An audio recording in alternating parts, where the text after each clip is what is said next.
உத்திரட்டாதி நட்சத்திரக்காரங்க. உத்திரட்டாதி நட்சத்திரம்னாலே சனி பகவானோட நட்சத்திரம். சனி பகவானாலே பயம், தயக்கம், எதுவும் தயக்கத்துடன் செய்யக்கூடிய உத்திரட்டாதி நட்சத்திரக்காரங்களுக்கு இந்த மாசி மாத பலன் என்னன்றதை பார்க்கலாம்.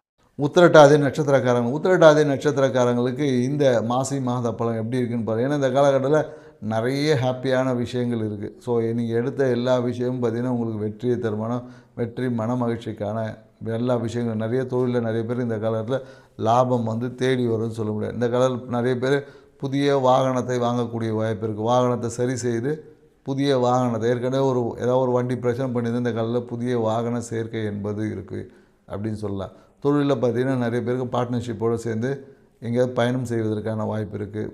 பார்ட்னர்ஷிப்போடு சேர்ந்து வெளியூர் பயணங்கள் என்பது இந்த காலத்தில் இருக்குது. நிறையா ஆன்மீகம் சார்ந்த ஆன்மீக பயணங்கள் என்பது கண்டிப்பாக இருக்குது. இந்த காலத்தில் நிறைய பேருக்கு பார்ட்னர்ஷிப் அமையுது. ஆன்மீகம் சார்ந்த உறவுகள், ஆன்மீகம் சார்ந்தவங்ககிட்ட தான் பார்ட்னர்ஷிப்பே அமையும். மேலும் நிறைய பேருக்கு பொருளாதார பார்ட்னர்ஷிப் எதிர்பார்த்தா அந்த விஷயங்கள் எல்லாமே இந்த காலகட்டத்தில் கிடைக்கும். மேலும் என்னக்கா நிறைய பேருக்கு என்ன அடிவேறு சார்ந்த மருத்துவ விஷயங்கள் அடிவேறு சார்ந்த பிரச்சனை ஏற்படும். அதுக்கு பார்த்திங்கன்னா மருத்துவ சிகிச்சைக்காக ஹாஸ்பிட்டல் போகக்கூடிய ஒரு தன்மை இந்த காலகட்டத்தில் இருக்குது. ஸோ நிறைய பேர் இந்த காலத்தில் ஒரு மாஸ்டர் ஹெல்த் செக்கப் செய்வாங்க மருத்துவமனையில். சில பேருக்கு என்னென்னாக்கா சூழ்நிலைகளால் சிறிய மருத்துவ உபாயம், மருத்துவ விரயம் என்பதனால் இந்த காலகட்டத்தில் மீன ராசிக்காரங்க என்ன பண்ணலாம் அப்படின்னா, உத்திரட்டாதி நட்சத்திரக்காரங்களுக்கு ஒரு ஹாஸ்பிட்டலில் போயிட்டு ஒரு மெடிக்கல் செக்கப் பண்ணுவது அதுவே உங்களுக்கு ஒரு பரிகாரமாக இருக்கும். செஞ்சு பாருங்கள். வாழ்க்கை சிறப்பாக. நன்றி, வணக்கம்.